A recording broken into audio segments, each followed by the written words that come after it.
The following show contains a fictional narrative that includes themes, events, and language that some may find distressing.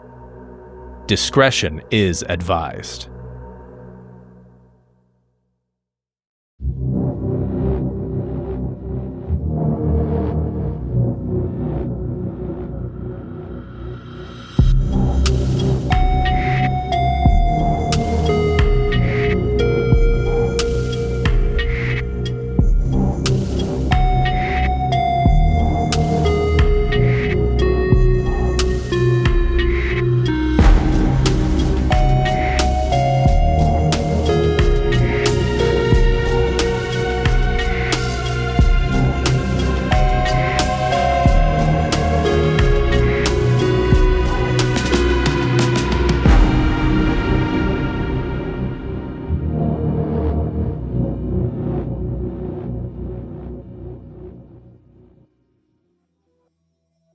Welcome to fucking come on.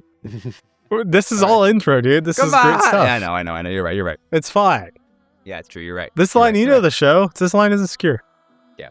That's Libby. This is going to be a very, very, very fun show today. No heavy content. Don't worry. Everything is pretty light, much like children. All right. We will be moving for our introductions. It'll make sense. I promise. There are drowned. Oh, God, I probably shouldn't do that, should I? Fuck. All right. Damn, dude. Really? I can't mention drowned kids in the intro. What the fuck is this? Welcome to This Line Isn't Secure. I'm Libby. A not big fan of light human beings. They should all be heavier. I am very, very happy to be here, as I am always so damn happy to be here today. And I would love it if my friends, family, and otherwise associated individuals in this chat would introduce themselves to you fine people. So they're going to do that now. Otherwise, Hello. I am Ty. I am an associate of Libby's. And I play ex-Deputy Marshal Reed Hollis. Hello, I am Charlie. I play Adam Blackburn, aka Agent Meridian. Hey. I feel like there should have been someone else I was waiting for there. If I can find out who that would be. I'm Hawk. I'm playing Heather's daughter, aka Agent Miranda.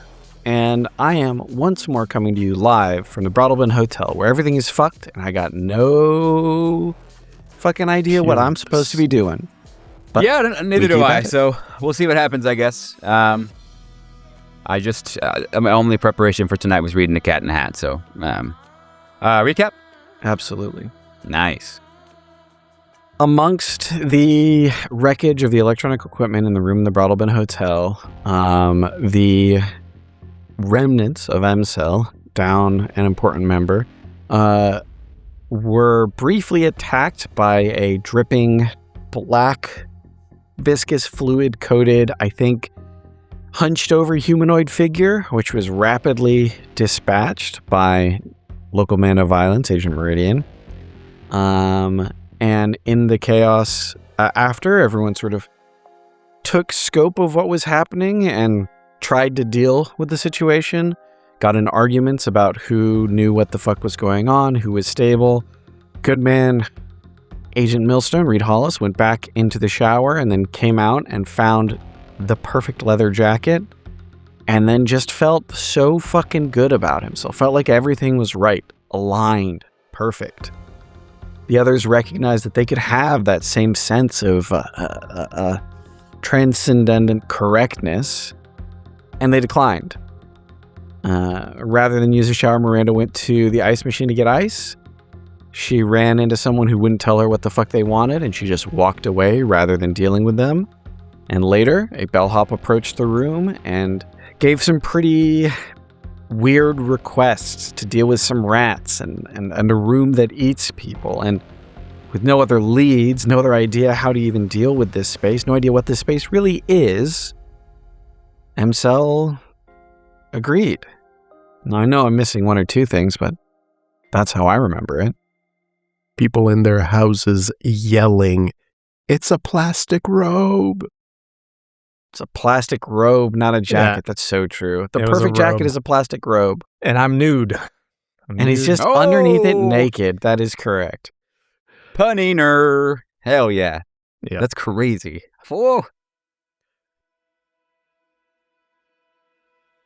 The old-timey elevator, the one that was shaking and jostling, and you found that was being supported by what seemed to be a couple of human femurs. The trellis has receded, it's moved away, it's folded back with the kind of sound maybe like a throat clearing. Feels odd and impactful in this space. And in front of you, there is just a hallway. The wallpaper has kind of gone the shade of like weak tea. There's a runner rug, those long runner rugs that is fraying towards forever. And the bulbs on the hallway sconces have all this hum that I would say, unlike some fluorescent lights or like the big long ones in garage shops and shit, these ones actually do have a little bit of a warmth that they're giving. That is the only warm thing about this space. As you are taking in and trying to make sense of yet another floor with certainly some very McAllister / Dorchester / Broadalbin vibes, one of them moves. At first, maybe you take it for like wet laundry or like, some kind of lump, but, this wet bundle across the baseboard or against the baseboard is, it has a face. And that face is turned to kind of almost a kind of cheek flat, like on the side of the floorboard.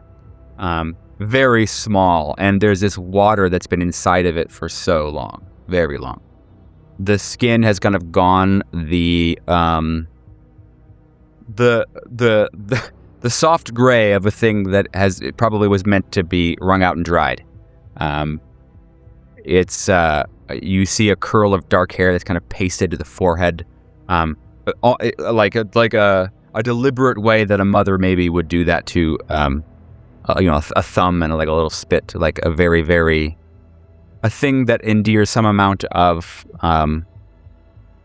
instinctual and animalistic desire to make sure that whatever this is okay. You feel as though this is a life, but that was before. It lifts its head up off the floor, and you hear the sound of the wet skin separating from the ages-old carpet fibers, kind of like the sound of snot being rubbed up against a bristle brush. It is revolting. But you are given a little comfort as it smiles in your direction. Behind it, and around it, there are more, and there's haste. A lot of haste. All wrong.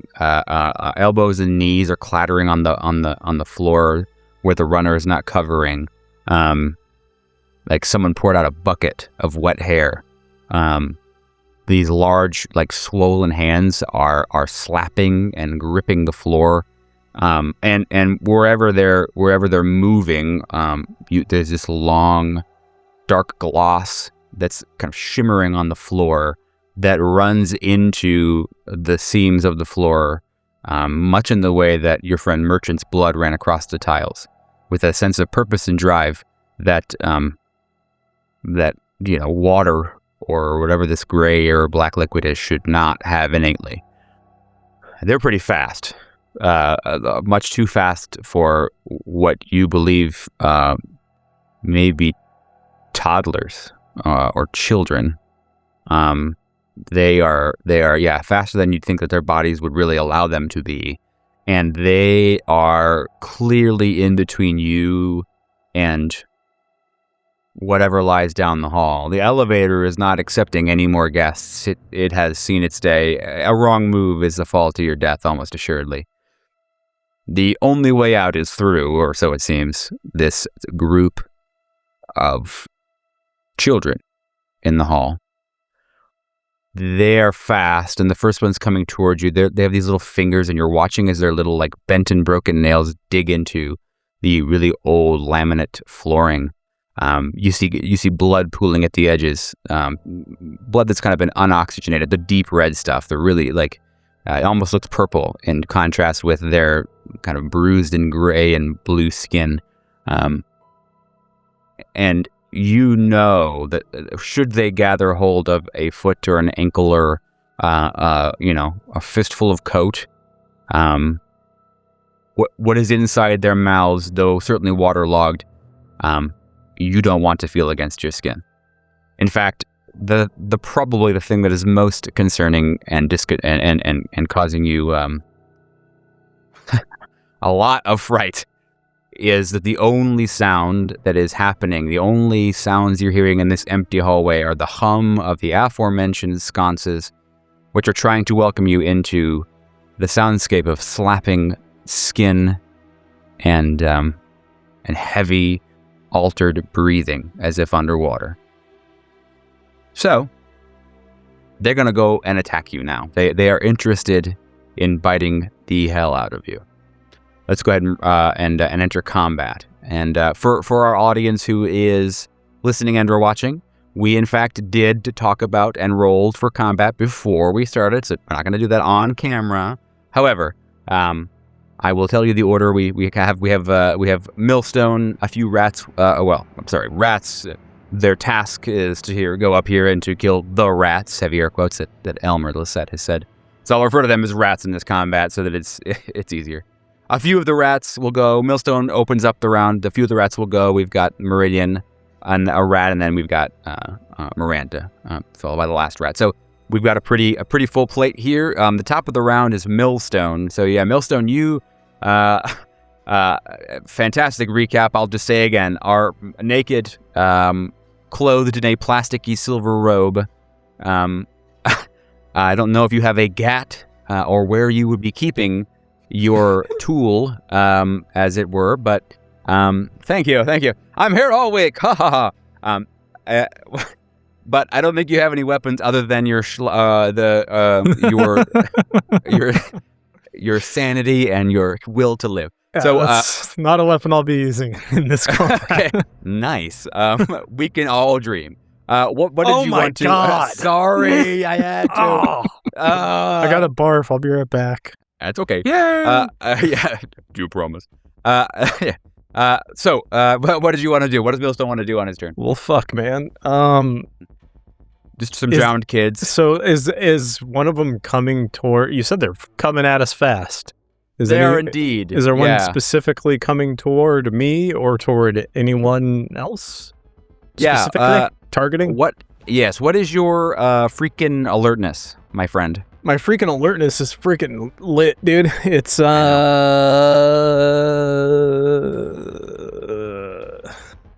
Didn't know it. There's no alertness in this game. Bitch. Oh, awareness? No, it's alertness, bitch. Is it awareness? No, it's alertness. Get fucked. It will gaslight me. Oh yeah. Wait, hold on. Okay, I'll tell you again.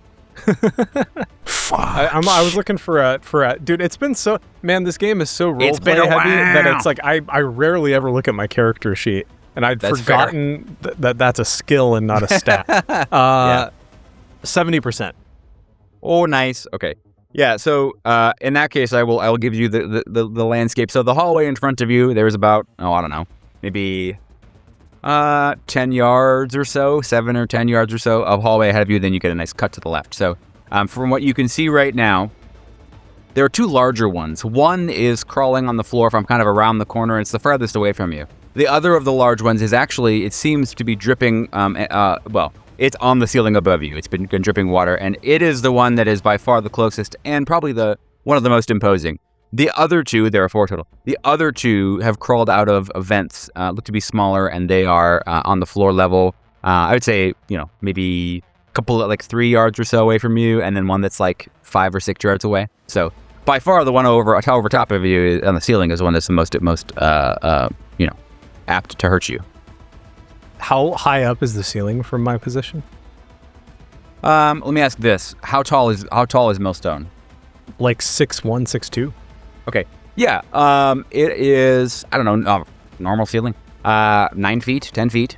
I would say a normal. You can't quite reach, but you think that a running jump you may be able to get to the ceiling. A standing jump probably not, unless he has hoop game.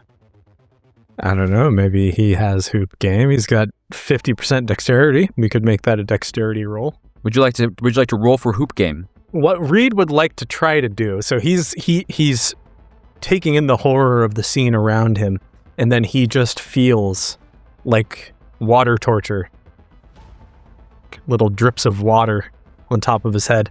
And he looks up and sees the source of these drops of water. He rears back and he wants to try to jump up, grab the source of those drips, and just smash it against the wall.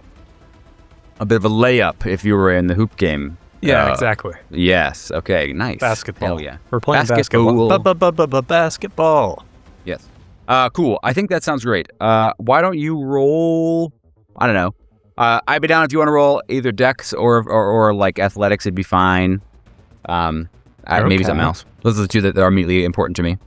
Well, they're both the same, so it doesn't matter. Hell yeah. And I got a 55 over 50. Nice. Yeah. You. Well, I wasn't ready for a critical fail or a fumble. Yeah. You reach up to grab the rat, and you instead manage to grab what seems to be a sconce or like a wall fixture, or light fixture rather, that has not been working in a while. I didn't see it. And in doing so, in grabbing that fixture, you ripped it out of the ceiling, and it seems that there are now exposed wires right kind of around the area that the dripping wet rat is in. You don't know if those wires are live or if they are not live, much like the rat. But yeah, you're not sure. But you in fact got no amount of force against the rat. Terrible job. Let's go to the rat number 2, as I would like to call the rat. And rat number 2 is the rat that's above you. Ratatouille, if you will. I love that. Rat number 2, Ratatouille, if you will, jumps off of the ceiling and onto your shoulders. He did not ask first. Not cool. Okay, let's see. So, yeah, nice. You feel its impact against your back. Okay, so rat number 2 rolled a 36, which in fact does hit you. You feel these little these teeth bite into you, and it feels like cold, like brackish water is being driven into your body. So you take some damages. Let's look and see here how many damages you be taking. That there is a 3, my boy. 3 damages as these like kind of sharpened small teeth rip into your trap, your shoulder muscles. Cool. And my dodge roll of 73 does not succeed. Oof, that's not cool. Yeah, in fact, it's not. You try to dodge out of the way, but honestly, it's been hard. It's kind of hard to tell. These forms are kind of shifty just by nature, so it's really difficult to tell exactly where. Yeah, so it just kind of slaps on you. In fact, all of the rest of you hear the sound of like a wet slap as this rat impacts Millstone's body. It is now on Millstone for all intents and purposes. And for those of you who happen to be rules lawyers at home, yes, I think there are rules for grapples like this. No, I'm not going to use them. And I would like it if you got angry in the comments. All right, let's move on to rat number 3. So this is one of the rats that is farther away, coming out of a vent, a smaller one. This one is crawling. It definitely doesn't seem like it's got the same locomotion as the others, but it is certainly still unnerving. So it moves towards you, towards the group. I am imagining Meridian is at the front of the group, as he often is the la tank. And so, yeah, I would say Meridian, it's probably within reach or so of you. Now, it can't move very much or very fast. It is only crawling. The ones that are kind of larger, those ones seem to be doing some form of like crawling and kind of like walking and doing some all-four stuff, kind of just like much more angry and furious and like running around. This one's just kind of crawling towards you. It's within reach now. It does try to look at you in the eyes, and you hear it's like almost like it's cooing, like it wants you to love it. So I wonder if you'll do that on your turn. Speaking of which, Meridian, it's your turn. So you have, just to paint the landscape briefly, you got number 3, the rat number 3 in front of you, smaller one. You've got number 1 that's coming out of a vent that's much closer to you on your left. Number 2 is landed on Millstone behind you. And number 4, another large one's crawling down the hallway faster toward your group. Okay, I mean, who would be the biggest threat per Meridian? Probably the one that's riding on Millstone. Millstone. Okay. Yeah. I mean, the one that's coming down the hallway, the larger one, is about the same size, but it's not here yet. I'll fire on that one directly. The one that's on Millstone? On Millstone directly, absolutely. Okay. Shoot at the one. All right. Fumble, I dare you, dude. Fucking do it. 2 out of 80. You got 2? You little ding-dong. Okay. Let's see. Yeah, no, I don't think it can take it. Yeah. So, no, it doesn't do a whole lot. It can't really. And a good shot, for sure. You have 80, so. Masterful, as a matter of fact. And I would say, Miranda, you probably are the only one that can catch this from a good outside perspective.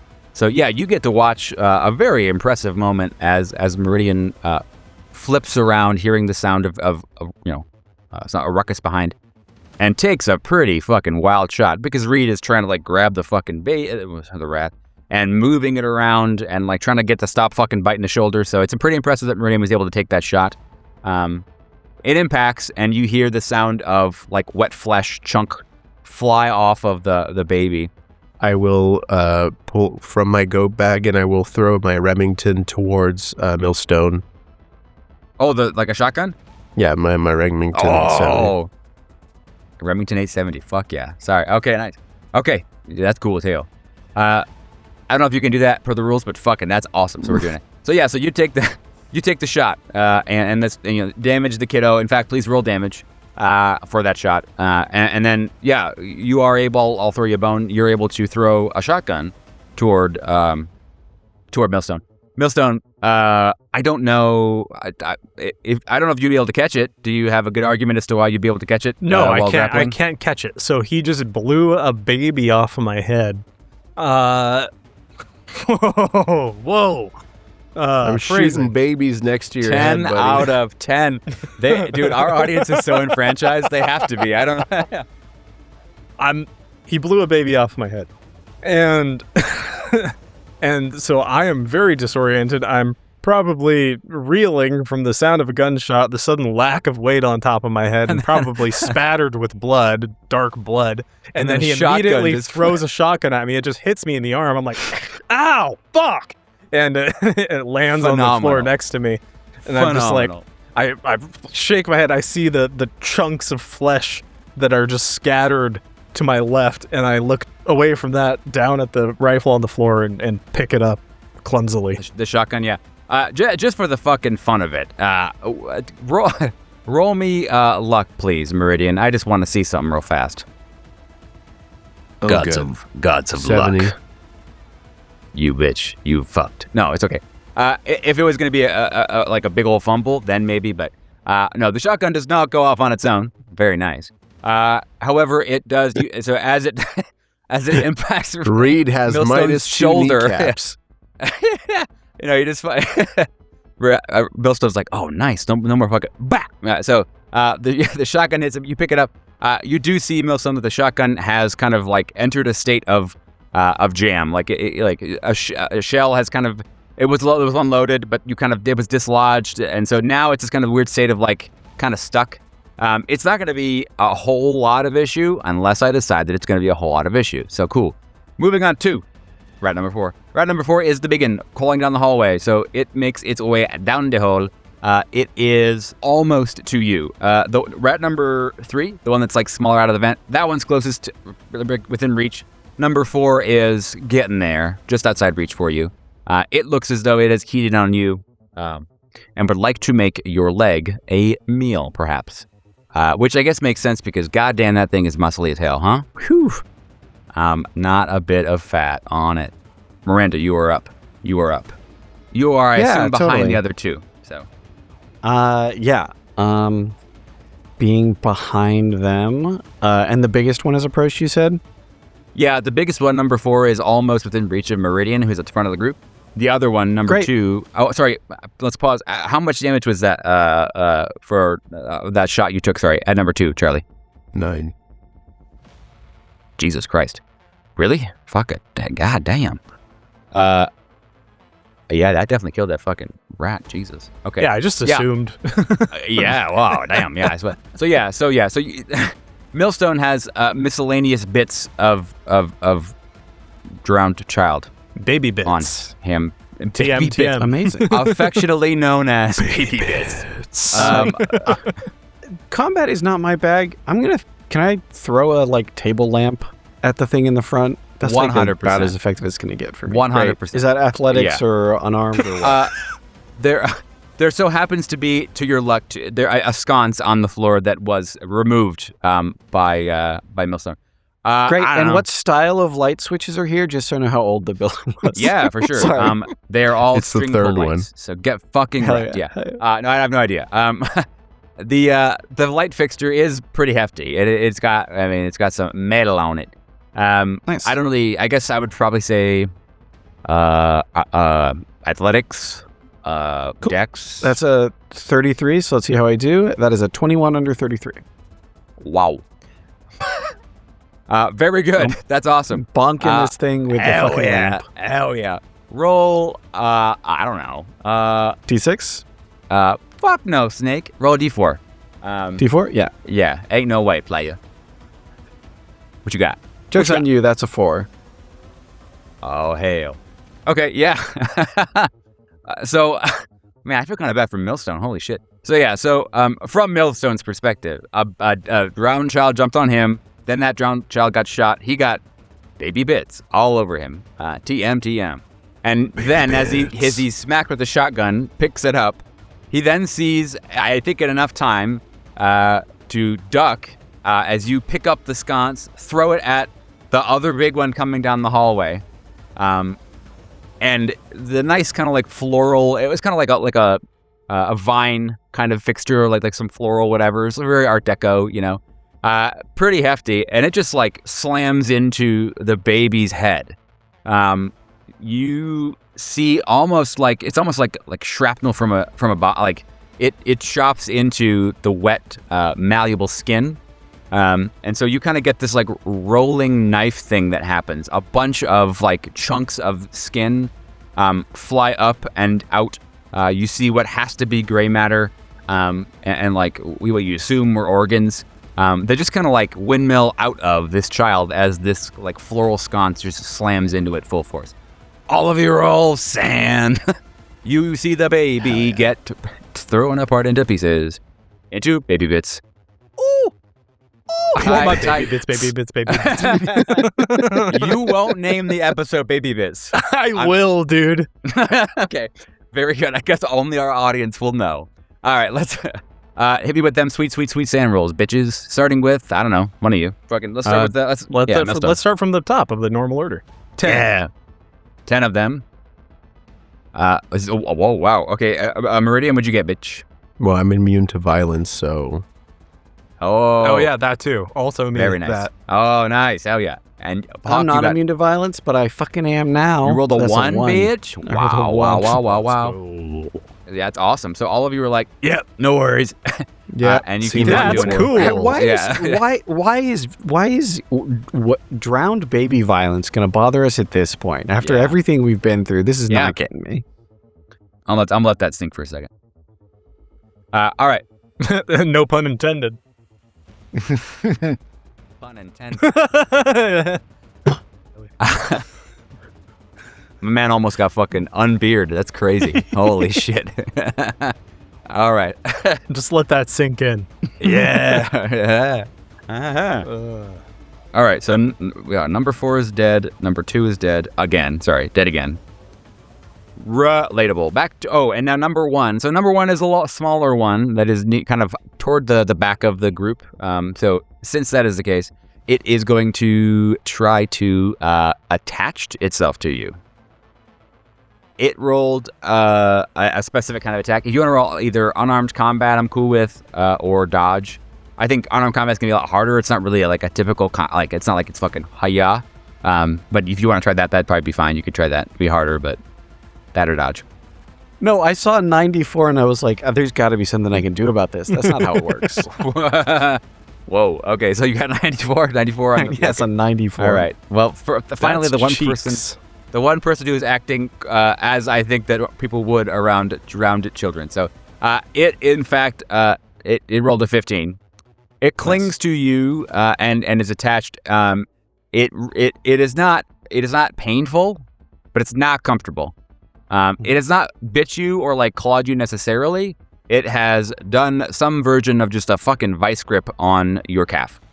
That's much better than what I expected, which was that scene from I forget what the movie is, where it's like the zombie baby's like trying to go home. Oh yeah, nice. Dawn of the Dead. Or no, It's Space Jam. Yes, absolutely. POV when the dependent claims you. Unreal. Yeah, exactly. That's comedy. I'm not fucking up in the initiative order, so this is somebody else's problem. I agree with that. Very good. Very good. Nice. I will say this. It seems as though that you are going to be impacted by what is... it's like you put on ankle weights. So you will be... you will be affected. So you get... I can't believe I fucking wrote this. This is crazy. When did I write this?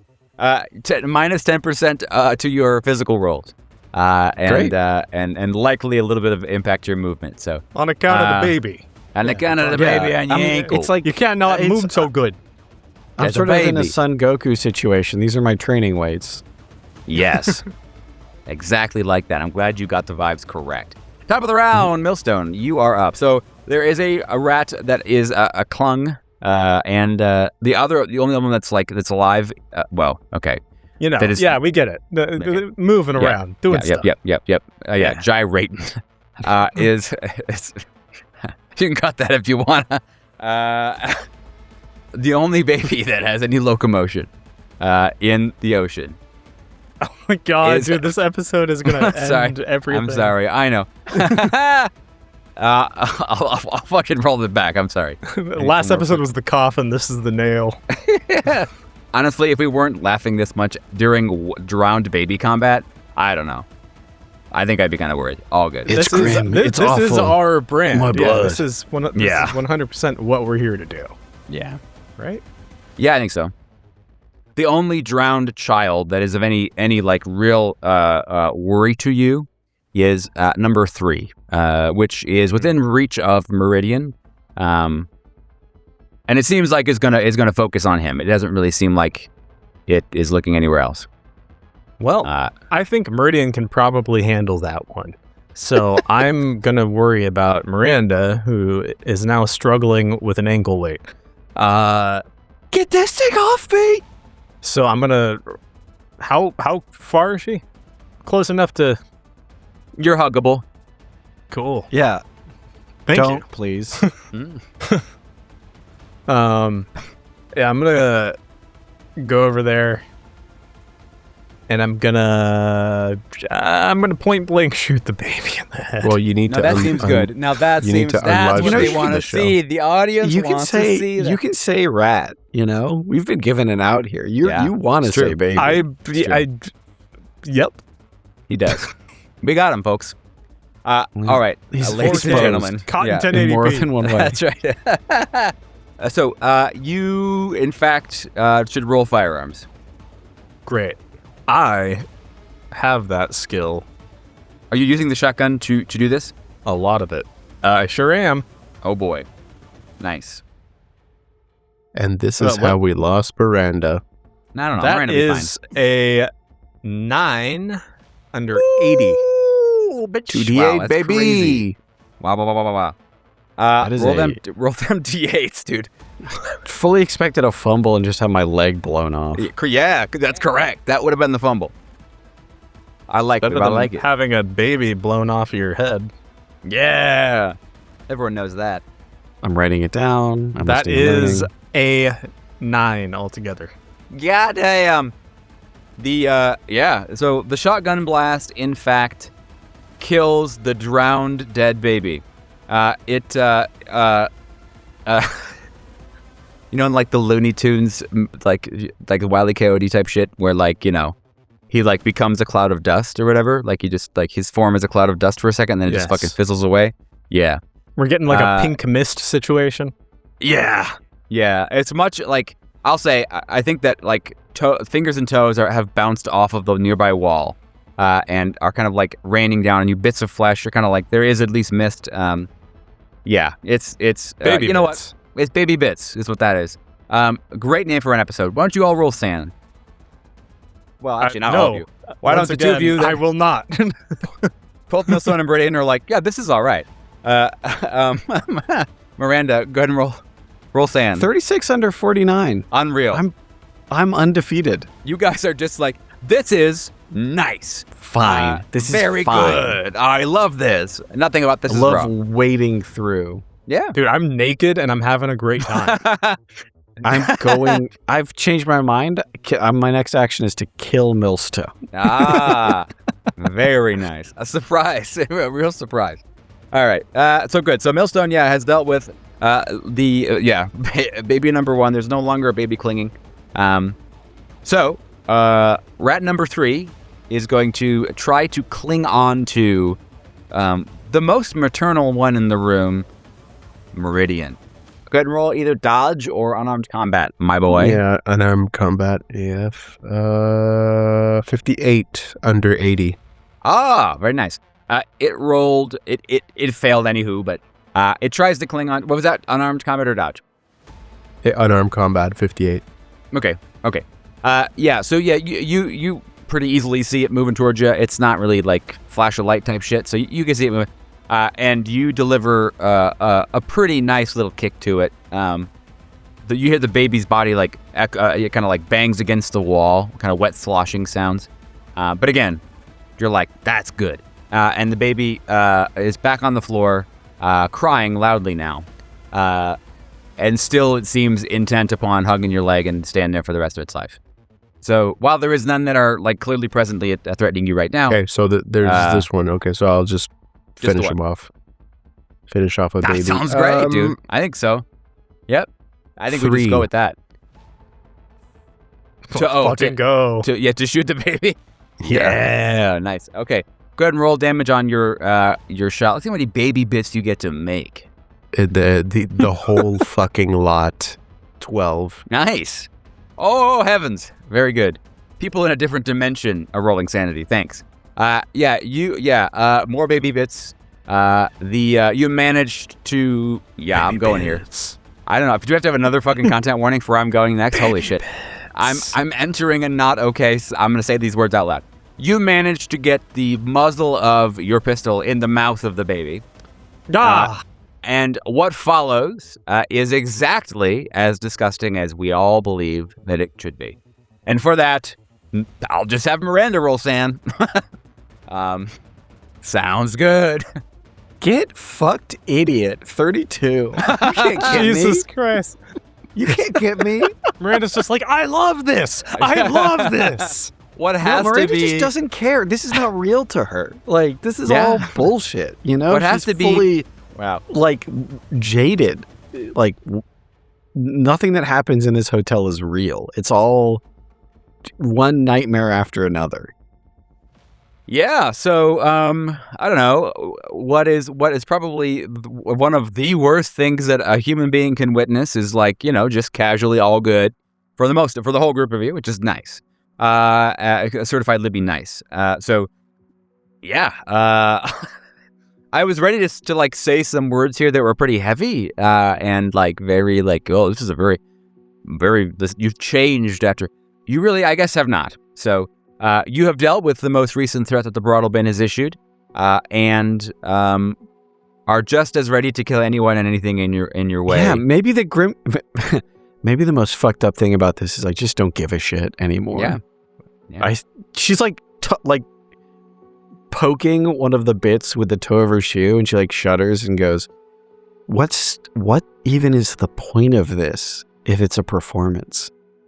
Who is this fucking for? Me. Shut the... I'm going... Reed covers, he like kind of faux covers himself up with the cloak, like, you know, it's like totally transparent, but he's just like, he covers himself up a little bit. He says, "They saw too much." Okay, and we can roll credits. Did. Okay, well, we're not fucking done here. There's some sort of room that eats people or some shit. Indeed, the room that eats people, yes. Yeah, no, so this experience that all of you, I guess the gravity does come from, or the gravitas does come from the total desensitization that you all have. I mean, like, none of you are really spending time being concerned about the, you know, dead baby, the baby bits. You are much more instead concerned about going forward. So that's probably the disheartening part, is that, yeah, none of this matters. It's all good. Who knows if they were real or not real? It doesn't matter. It does not matter. We kill anything in our way between where we are and where we're going. So, nice. I'll let you all spend time thinking about that and how it would affect your characters. As you move down the hall, do you want to take any kind of marching order tactically, such that if more things attack you, you are better prepared? I will go first. Ah, yes. Well-known tactic. I'll be first. I'll sounds take good. up the rear behind Miranda. Nice. Very well. Miranda, you are in the middle, and behind you is Millstone. Millstone does not have clothes on in the usual sense. Yeah. Give me... just fucking give me some space, Millstone. Your whole deal is... This is more unnerving. You're just okay with it? I'm like 5 feet behind you. What more do you want yeah, from me? make it 10, please. Okay, Jesus. He says he's 5 feet behind you, but he's in reality just like maybe 4 inches behind you. He's like, this is 5 feet. Sorry. I believe he's 5 feet. Okay, I mean, right. who knows? This place, maybe space is contracting constantly. I don't fucking know. Non-Euclidean dick shape is crazy. That's 5 feet, right? Klein Venus. That's crazy. Wow. God, sorry, audience. I tried putting in fucking dead babies that are drowned, and we're back to the peener jokes. All right. I think I think we're dealing with it in the only way that a healthy human psyche can, which is to make it so utterly absurd that it removes all the gravity. The sound of the wet breathing, like the hampered breathing of what was affectionately known as rats, is still echoing through the halls, still coming out of the vents in such a way that you don't really believe that you ended the rat problem, but it seems as though the others are less bold, or something. As you walk down the hall, still in a decently tactical frame of mind, with Meridian at the lead. It's, I guess, not disturbing. You're clearly not disturbed by it, but I would say it still rides on your nerves. It is still the feeling of being watched. In an odd way, the feeling of being watched by the past. It feels like you are trespassing in a hallway that has never been yours and will never be yours, and it is instead the place that fate or the king or whomever has decided is the final resting place, the mausoleum for the children that have drowned at the hands of someone I think you know by now. And so, in a certain way, it feels a little disrespectful, like you're grave robbing. Or like you are, sneaking away to a place where you'll be alone and no one dares to go, so you can do whatever you want. Very teenager-y feel. But you get the addition of the feeling of being watched, and maybe the feeling of being wanted, or being, the feeling of hope and desire that these three beings will provide some sense of comfort or solace to an underdeveloped mind that was drowned violently. And each step feels like a denial of that hope, an affront to a base human instinctual feel, which is to take care of the young among us. So, I would say that I think that the walk feels very much, doesn't really reek of danger. It much more reeks of not belonging and refusing any sense of that. Before long, again, who knows what long really means, and who cares? But after a bit, I guess, baby bit, baby bit. I do seem so good. I know. You managed to you find the room that was, in fact, your secondary goal, which was to find the room that eats people. It's room 830, and as you walk up, the little vinyl numbers on the door have begun to peel. It kind of looks as though the numbers are intertwining, as if in intercourse. The numbers are grotesquely joined. It seems as though it's an affront to God and all sensibilities that you each have. And in the moment of viewing the yellow sign once more, all of you feel a certain gurgling in your stomach as if it's about time to vomit. So I want you all roll sand for me. I've been so good. I'm so... Oh, no. No. Were we rolling sand to not vomit? Vomiting might be a side effect of how you roll, but the sand is because you're looking at the yellow sign. And I want to know how compelled you are to share it in this instance. 69. Okay. 69. You got to learn to roll better. 11. Wee. Yes. Awesome. Okay. All three of you look at each other. Those that failed, you won't lose any sand. Miranda, I will have you lose some sand, though. Don't worry, it makes sense. Let's have you lose, I don't know. Woof. I guess you get to roll. You can roll. I rolled a 4, so let's see what you go ahead and roll a d4, and we'll see how much sand you lose. I'll be a nice guy. Nice.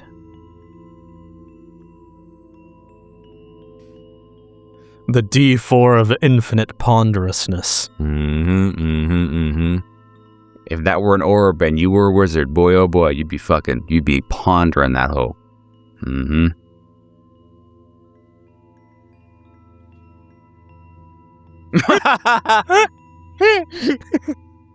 Now that's comedy. All right. For our listening audience, you have to watch the YouTube videos. You really, if you're not on YouTube, get on the fucking YouTube. What are you doing? Yeah, I know, yeah. All right, so Hawk, I'm going to send you a letter in the mail. It's going to have a D4 in it, and I want you... Oh my God, I'm so fucking stupid. Have you not been looking up diceroller.com for 4 minutes? How to roll a die. No, it's been a long fucking day. I'm calling in a welfare check. Completely lost in the fucking sauce. All right.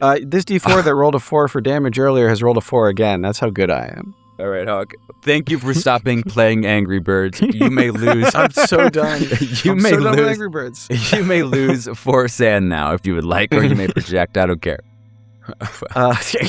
You're about to care. I'm projecting out on my bond with Libby in real life.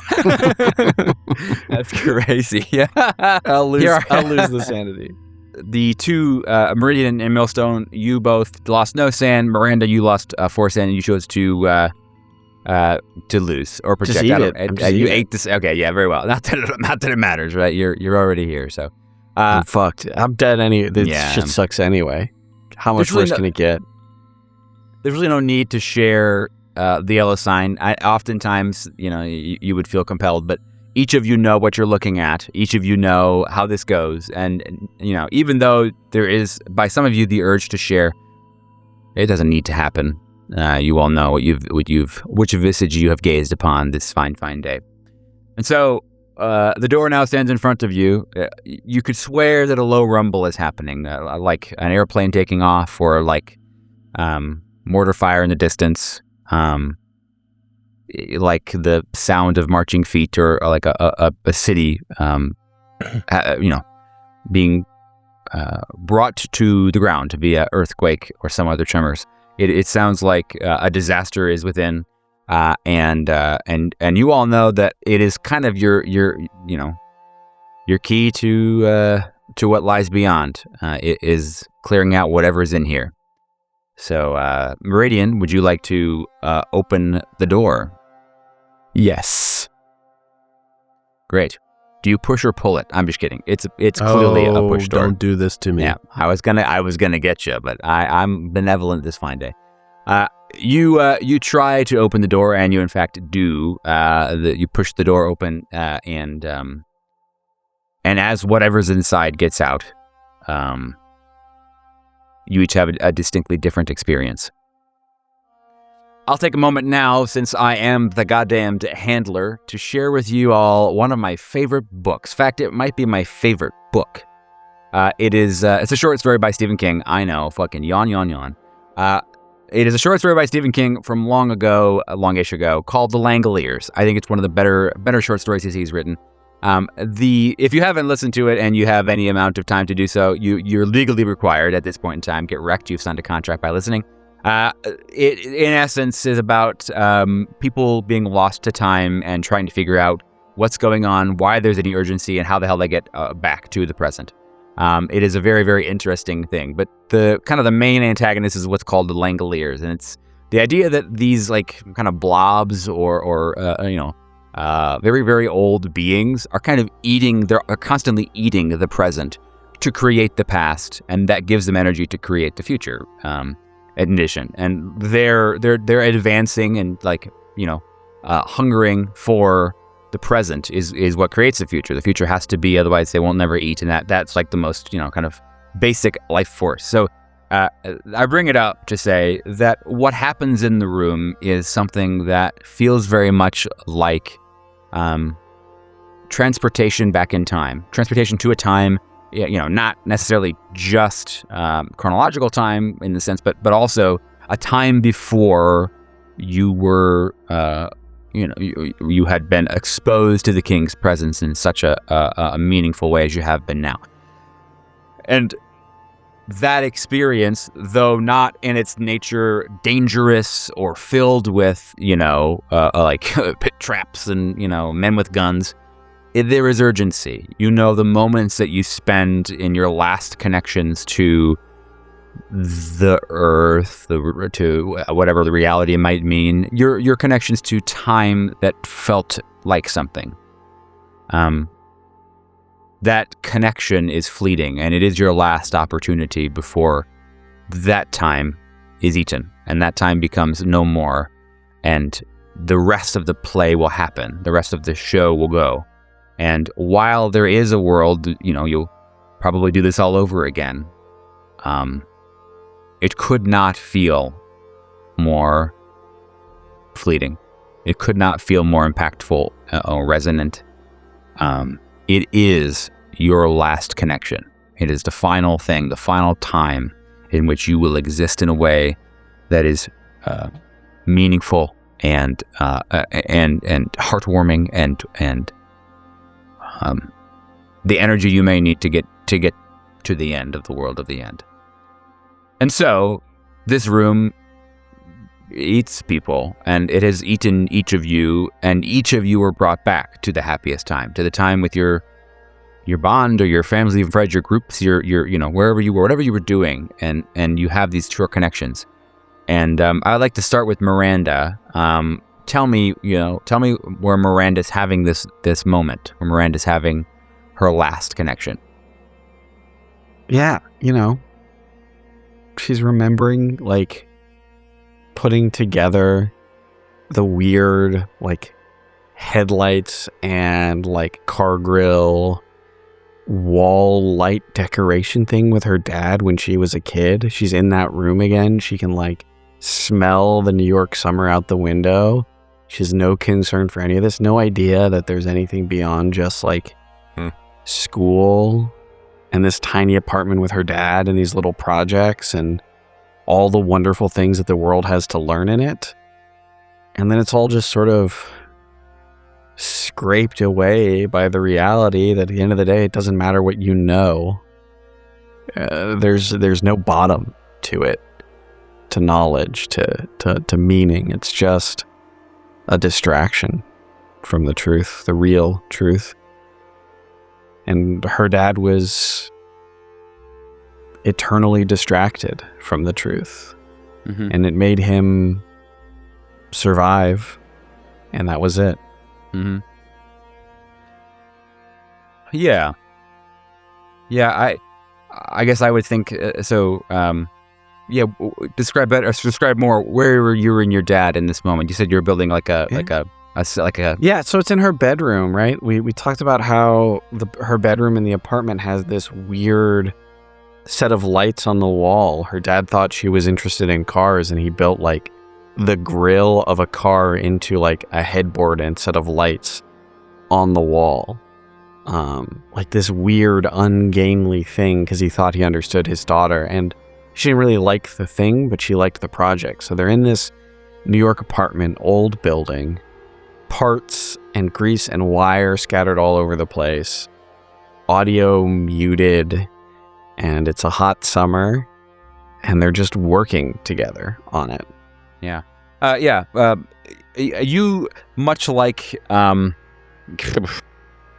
guess I'll say it, like a baby in womb, the sounds are muffled. They're kind of muted and very Charlie Brown's teacher-esque, kind of the all these kind of like very clear conversational tones. And they kind of begin to clear more and more. The sound of the squeaking ceiling fan is a sound like you will never, ever forget. That, you know, Max always said he would fix the damn fan, but he never did. And because he knew he could, he didn't need to. Yeah. And so he's there with you now, and the fan pushing down the humid air towards you to maybe make it feel a little better. He has finished sharing with you a concept of lighting, maybe how light emitting diodes work, or how to use shadows in lighting. For some reason, he understands well. And as he finishes, he says, "And the rest is just a distraction. It's all just a distraction. I mean, everything else, light, at the end of the day, is rather to show, to see. Do you understand?" No. Dad, show what? See what? Well, when there are things that are worth seeing, there must be light to see them. And so, a lot of the prominent designers and electricians, people that know a lot about how to set up lights well, there's a lot of onus and responsibility that, you know, the things in your own home that you put light upon should be worthwhile, should be good to look at. Otherwise, the light is not important. Decoration is crucial for light to matter at all. So, okay. And the rest is a distraction, really. As long as what's under the light is good to look at, then the light has meaning. And if not, then, well, it's meaningless. There's no need for the light to be there. Whether it is or is not, really is. That's maybe too complex. I'm really sorry. Your dad I get mixed up sometimes with the things that you should hear and not hear, you know. He kind of stands up awkwardly, and he's like, "Heather, do you know that I love you?" Yeah, I do know that. I love you too. He says sometimes. He kind of starts to like do a little turn away as he may be getting a little teary-eyed, but he doesn't totally break and says just like, I think that's the most important thing. That if you love somebody, that the light should see it. And I don't think I do a very good job of that. And I don't think it'll get better. But I'd like you to remember this moment. If you can. And maybe someday it'll be worth it to you. To look at.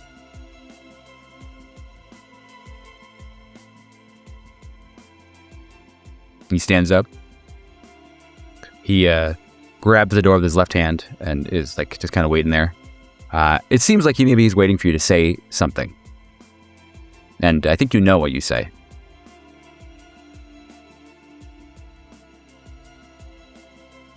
Dad, I love you, but I don't... Sometimes the light is just for itself. It's not for anything else. I'll see you next time around. You see his hand turn white on the door handle. You hear the door handle do its best impression of about to break, and his hand gets a little less white and returns to its normal shade. And you watch a tear drop from. You assume he's facing away, but you watch a tear hit the floor at his feet. And in that moment, all that is around you kind of just turns to a black mist. You realize that you have begun to fall. And to Neverland you go. As what is inside room 830 snakes its way up inside of Meridian, you two have a transportation back to a time that in your life that was significant, a time that draws you and anchors you to a semblance of self, a very pivotal moment, one that you know will be the last that you have, the last that you get to live, at least now, at least in this time in life, or this showing. Talk to us about that. What does it look like? Bring us there. Meridian steps out of his room. His jacket has been put on. It's autumn outside, and he has his duffel bag, not with weapons and armor, but with clothing and some stuff that he'll need to be on the road as he is heading out for good to enlist in the army. He's now 18. He feels he can leave this house that he is in, a house of abuse, house that is broken, left hollow, sort of, by his dad and filled in by a presence that he deems unworthy of filling his father's shoes, being Maurice, his stepdad. His mother, he could hear her shuffling in her bed, probably either passed out by narcotics or booze, a way to numb the pain from being with the person she now lives with. He can't live anymore surrounded by these people, and he decides to just leave, because that'll be easier for everyone. If there's one less mouth to feed, and that they don't need to worry about where Adam is at all times. As the large duffel bag with the straps that they are meant for backpack carrying a duffel bag, but they are not comfortable and really digging in. As you feel that weight stretching across your back of the clothes that you may need and the items that you think you may need on your way, you do a little duck that does in fact fit the oversized duffel underneath the door of bus number 830. They're driving a fairly jolly man by the name of Clarence. Clarence has been the bus driver that's driven this bus that stops at a stop very, very close to your house for the entire time that you can remember existing. He has, in effect, seen you grow up. He has taken you to and from, local employment, has assuredly transported your parents, I'm sure, to and from certain places, and you have a fairly decent relationship with this bus driver, with Clarence. Everybody calls him Claire, and he's okay with it. He's clearly lived a lot of life, and is somebody that is happy to share that and to share some of the best parts of being a human, kindness and really like ardent and true desire for human connection in a way that is unparalleled in a lot of things we would see. Not a really good soul, I suppose, is a good concise way to say. But this is the first time you've been on this bus with a bag of this size and with all your like accoutrement, everything you're taking with you, to ship off. I imagine you signed the papers a while ago, unbeknownst to your parents, forged their signature, or if you're 18, you didn't need to. But now you're heading off. You're heading to the airport to get on the plane to go to basic training and be in the Army, right? So he picks you up. And says, "Hey, Bernie." Blackburn. "Bernie, hey, the front bus seat's open, my friend. I even cleaned it out for you. There was a stinky homeless man. That one guy, Carl. He was over there sitting down, but I cleaned it up for you. It should be the Power Pine Sol." And he kind Thanks, Claire. Jokes, and he... as you walk up, you engage in your normal tradition where you attempt to put coins in the little box, and he puts his hand over top of the box so you can't. And there's like a little button that says payment error, right? And he hits that, and you walk by and sit in your seat. And he says, "And will we be having jazz today, or maybe we switch it up and do a little bit of country music? I know it's not typically the way you go, but I found a pretty good station on the AM channels." Yeah, let's do that. Sure. Yeah. Okay. He hits the AM, switches it. You get the sound of what seems to be like a radio drama. You're not really sure. To this day, you're not sure exactly what it was, but it didn't sound like country. Throughout the conversation, blips and bits get inserted in such a way that you feel it's some kind of dramatic reenactment. There seems to be urgency. The mention of a phantom and how this is all not supposed to go this way. It's all very dramatic. But you didn't really pay attention.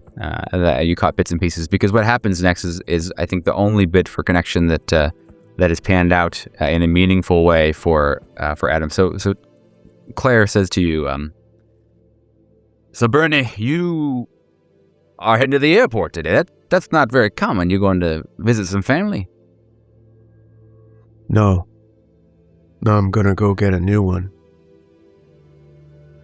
He kind of you see him take his eyes off the road for a moment, which is very very not Claire of him. He's pretty attentive rather, and says, "A new family? You gonna go to Walmart? What do you mean? They can't sell those there, Bernie." No, I'm gonna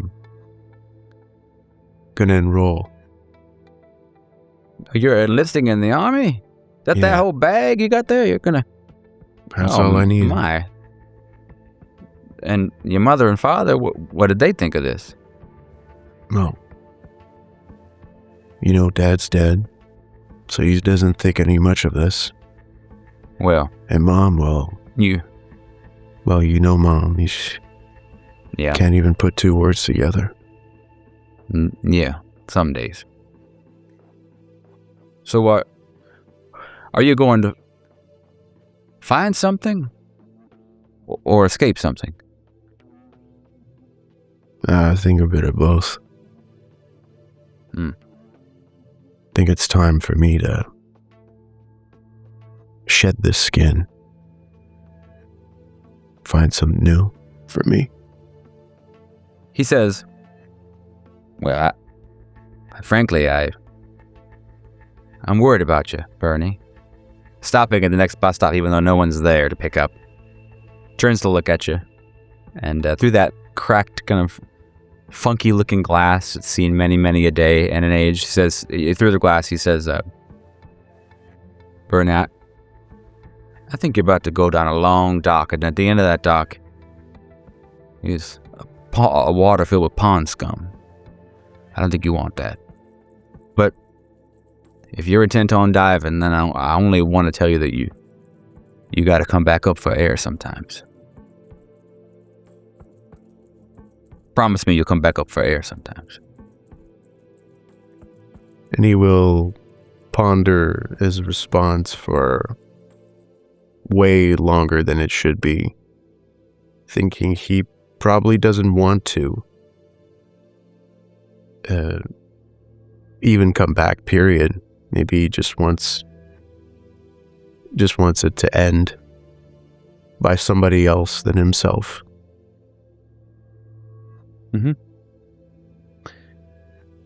You don't make the promise, so Clarence closes up the doors of the bus and moves on to the next stop, and he lets you ride in silence. He does.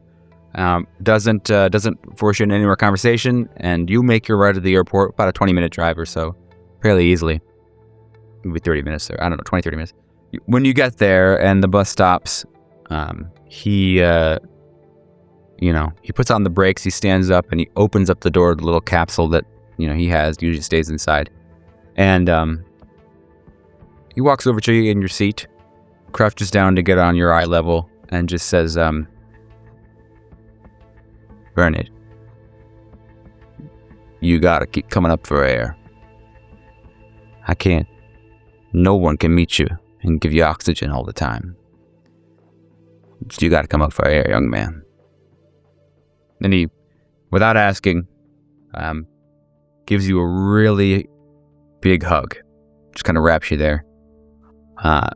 And you remember both giving him a hug back and also shirking away. You're not sure exactly which happened that day. But either way, you have never felt a closer connection to another human being. Perhaps, like your significant other through life, right? But it's different. It's not that. It is a genuine good soul, a really plea to your sensibility in the future and right now. And so he gives you this hug, this big old embrace for it seems like 30 or 40 seconds. And then he stands up and returns to Jovial and says, well, sir, gives you a salute. You best be getting out of here. That plane's going to take off and they need you on it. You got to go and, I don't know, kill the Koreans? Is that what's going on right now? I don't know. I don't follow the news, young man. Is that where you're going? Or is it Japan or something? I don't know. Whatever. You go get him, soldier. And he kind of gives you a little kick in the butt, in good faith, or in good humor, right? And helps get your backpack all saddled up, your duffel bag. By the time he finishes his embrace, the tears have probably dried up already. He just finishes with that. Yeah. I'll see you around, Claire. No, you won't, Mr. Army. And he kicks you in the butt again and kind of helps you down the stairs. And he's just he says, now I better see you on the news, young man. You better be taking care of something real big. Something real special. I believe in you. I bet you'll do good things one day. Huh? And the bus, the doors close and the hiss of the air brakes. as the only person in your life that you could conceivably consider a friend drives away in a long piece of metal with wheels on it. It's the last time. And as the air brakes continue to get louder and louder, for some reason, you realize that you, in fact, are falling. You, in fact, are falling through an endless black space. A very Alice in Wonderland-esque, in fact. And as room 830 delights in its final victim, Millstone, you are transported. Your own version of the hot tub time machine brings you all the way back. You go to a time in life and a place that you wish you could return to, a time and space in life where you had a connection that will drive even into the end of the world of the end of the world. So what memory are you brought to? Bring us there too. Reed Hollis delights in the flavor of MSG-laden stale chow mein as he sits on a stool at the kitchen bar of a small mobile home on the outskirts of Sebring, Florida. This is a safe house, and the woman sitting next to him, eating shrimp fried rice, is the woman he has been charged with protecting. Her name is Anna Reyes. And for the last 2 months, while his wife Sylvia has been taking care of his young child, Emily, back home in New York, he has been falling in love with Anna. And he just sits next to her silently eating, making the occasional sideways glance, catching each other's eyes and smiling. So you're telling me, Reed Hollis, that you have the sense of mind to know that I would enjoy shrimp fried rice, but not to know that you can't wear socks and Birkenstocks together. I mean, you can wear a lot of things together, and certainly I'm interested, but really? I spend my life in a fucking monkey suit. A man can't cut loose? If cutting it's loose 1994. This is the style. All right. That's it. I am subscribing you to Cosmopolitan Magazine, and it's not going to be it's going to happen. I'm doing it right now. In fact, she stands up and she walks around the little island. Well, it's certainly not getting fucking delivered here. Nothing's getting delivered here. She says, "Oh, well, maybe a P.O. box, or is that also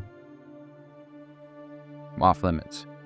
I mean, Sylvia gets it, so. You know, I can read it if I want.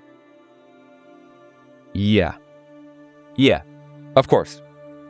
And she walks from around the island and goes to the little sitting area. She grabs a copy of Cosmopolitan Magazine there, sitting on like a little table by the little like chair lounger. Plops into the chair, and opens it as if to read, but really is much more interested in conversating still, is being kind of coy and playful. So, Mr. Hollis, you wear socks and sandals. You do not read Cosmopolitan Magazine. Anything else I should know about you before we continue to spend all of this time together? I mean, look, it's going to be a long time from the whole case and the court thing that's happening, me testifying. I'm told it's long and winding road, so I figure we should get some more things on the table. Do you, I don't know, leave dirty dishes in the sink, or do you use the dishwasher like most men? You know, believe it or not, I'm actually the one who does all the dishes in my household. I am a very cleanly man. She says, "Okay, well, I don't know where your cameras are hiding, but whenever we find them and we get that footage, I'll review it. I bet you these dishes were not done by you because..." And she She points to the drying rack where plates are sitting up now, and she says, I see peanut butter. A sin of omission. My apologies. Forgiven, Mr. Hollis, she says as she playfully begins to read the Cosmopolitan magazine once more, this time forcing you to continue the back and forth if you would like to do so. Reed just takes a moment to look at her to take in the gentleness of the moment and the gentleness of her frame. And he says, you know, I've seen so many horrible things now that every time I think of you, this is the moment. This is the moment I think about. It wasn't always that way. She turns to you now with a desire to understand, deeply burning within those dark blue eyeballs, and says, "Are you flirting with me, Mr. Hollis?" Yeah, I guess you could say that. She says, "Well, that is deeply unprofessional." And she stands, still being playful, as now she realizes we are, in fact, playing a game, and says, "Well, I suppose if we have to, maybe you could help me. I'm going to have to speak on the stand, to a whole jury. Maybe we can do a little role play. I'll be an attorney, and you just be you." And she pulls up a stool, and she's like, if you were standing, she's sit on the stool right behind the island, right? She kind of goes up to the sink. She grabs a white towel and drapes it over her head. Very much like a barrister judge in England. And she says, "All right, Mr. Hollis, please tell us more about the moments that you knew that you had a crush on the woman that you were protecting. One Anna Reyes, eater of shrimp fried rice."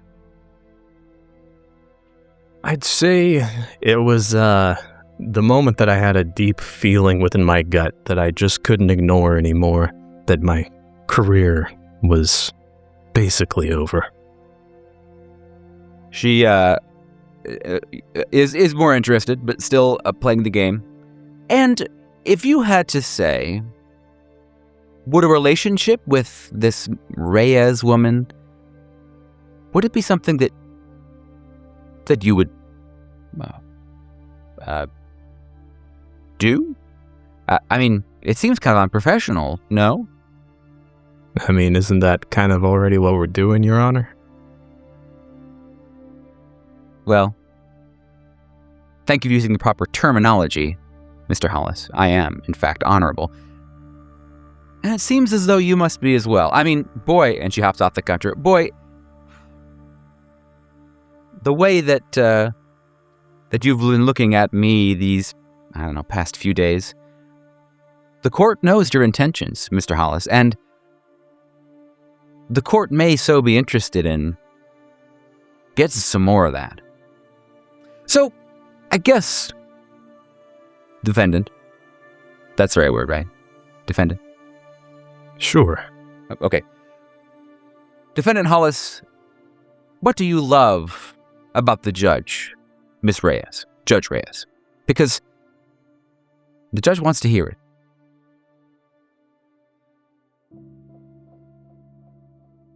I love that you make me feel like the man that I'm meant to be. The man that I'm destined to be. There's something in you that completes something about me. That makes me better, that makes me right. I'm not good at explaining these things. I don't even know what I'm saying. At this point in the conversation, her towel wig has fallen, and she hasn't really paid attention as She was fairly wrapped up in the words you said. And she walks forward, closing the distance with you. And when about an arm's length away, she says, well, guilty. And wraps you up in a very loving embrace, met with many, many kisses. Many, many kisses. That's not so weird to say. Many little smoochies. You have a moment. That's better. The first, thank you. I know writing an English word language. You have a little bit of a schmooch time. Yeah, you do some smooching, and it does stop short of the natural. It stops short of whatever Charlie is thinking of right now. He's rubbing his hands together. You do not have sex. In fact, yeah, very good. Yeah, there is no peener time. Gotcha. There is, in fact, a sweet moment, a moment that a lot of people would call romance. In fact, some of the more cynical among us may call a happy circumstance. Either way, it feels good. Either way, it is certainly a very clear definition of the relationship and the rapport and the way that you each feel about each other, in this moment. She walks away from you at this point, finishes this embrace in this moment that you've had, redefining what it is that you have here, walks to the table, the glass table in the middle of the living room. She grabs a pack of Marlboro Reds off of the table and lights, and goes to light one. And as she's about to light the cigarette, she looks at you, and in a moment defined by reassurance and care, she says, "You couldn't have saved me." The feelings of reassurance wash over you. The feelings of wind against your skin is right after you. In fact, you may have a hard time distinguishing. You are falling.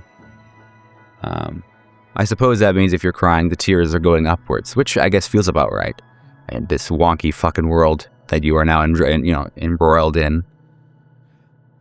And as you fall, you think of her there, and you're given an antidote in many ways to the nightmares that have plagued you for as long as you can remember, I bet, at this point in time. You now have very, very small vial in your possession, locked within your brain, to know that you couldn't have. As much as you'd like to tell yourself and Blaine that you could have, you couldn't have. It must be the way that it was. And so it is. A friend that often strays from your normal visits, darkness, is here. You don't know what to do with yourself.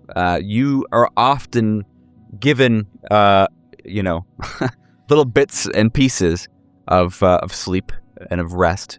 But to say that you have fallen out of friendship with the darkness, the true, the safe, the nice kind of darkness that we live in or sleep in, would be an understatement.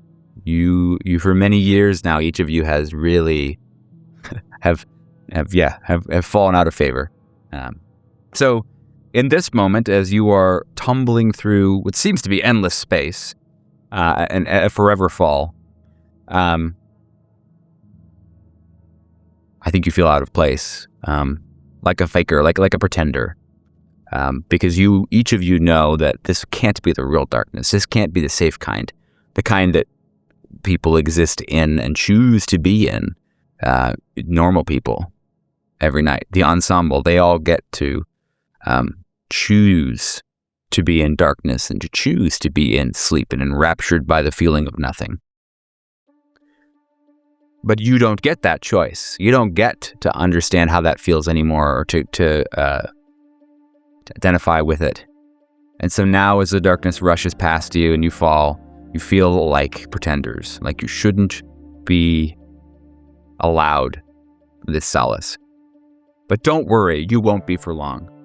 As your fall ends, fairly unceremoniously,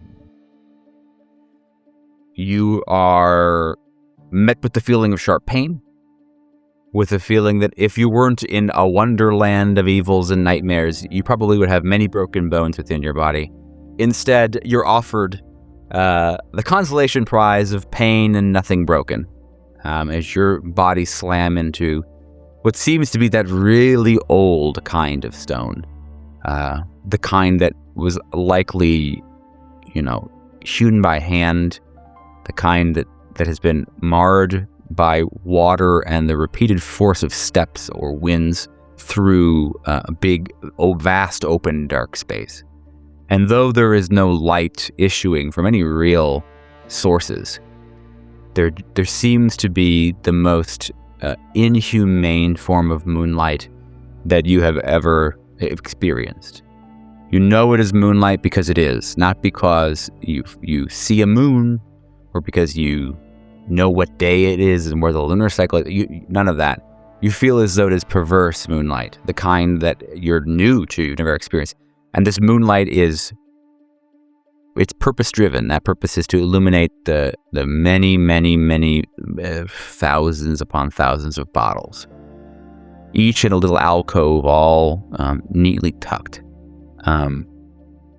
This space has whipping winds, as I mentioned, that kind of, they drive around corners and catch you at odd angles, as if a primal force is running free through this space. And while each of you have been within the king's influence many a time, nothing has felt this close. Nothing has felt like this. The mazes and puzzles that you have been placed into in the Dorchester and the McAllister and the Broadlebin, they, once known, are at least a beast that you can comprehend at some level. You've each been inside an actual hotel, an actual mental facility, and an actual apartment complex building. But none of you have been inside a labyrinth. None of you have been inside a place that seems as though it is keeping track of time with time. It has existed for ever, and before, and after. And you know now that you have gained access to the final step, the last place that is even able to be called reality without the tongue so far in the cheek. This place is it. This is the closest that you've come to the presence of the king, to being in the show. You are on the wings. You can feel the lights burning your skin. This is it. You have reached your moment. And no one better to herald it. No one better to be your your trumpeter than the man on the floor in front of you. He is it seems like he's bleeding. And it seems like a smaller dog, maybe 10 or 12 pounds, is licking the blood. And I guess, who better to narrate this than the man himself? Before you sits Agent Merchant. He's one hand is petting the dog. The other hand jangling like he's about ready to roll dice, but it's a few pieces of broken glass. The broken glass is covered in dried blood. Merchant is sitting there in yellow pajamas. except for the facing somewhat away from you, you can see his lower back area is stained with blood. After petting the dog, he reaches back and kind of feels his back, and you see the blood on his hand. And he's working on something. He's got a large kind of easel in front of him, and he's painting. He's painting a picture in his own blood. And almost on cue, the dog looks over at you and yips. The yip of a dog who's excited to see company, and runs over to you. A little jingle in the collar, and that gets Merchant's attention, and he turns and looks and stands and smiles and holds his arms out as though he were going to give you a hug, but it's more grotesque than that. On one arm is written in blood, in dried blood, "No strings." On the other arm is written, "No doors." And on his chest is written, "Nothing." And nothing is what he says. And nothing is what he does.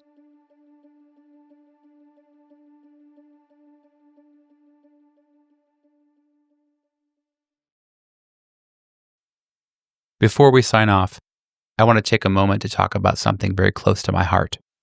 This podcast is about exploring darkness and fear, but in real life, those feelings can be overwhelming. I want to remind you that if you're feeling lost, lonely, or struggling, you don't have to face it alone. There are people who care about you and want to help. If you're in the U.S., you can call or text 988, the Suicide and Crisis Lifeline, for free, confidential support 24/7. Wherever you are, there are resources and there is hope. You matter and your story matters.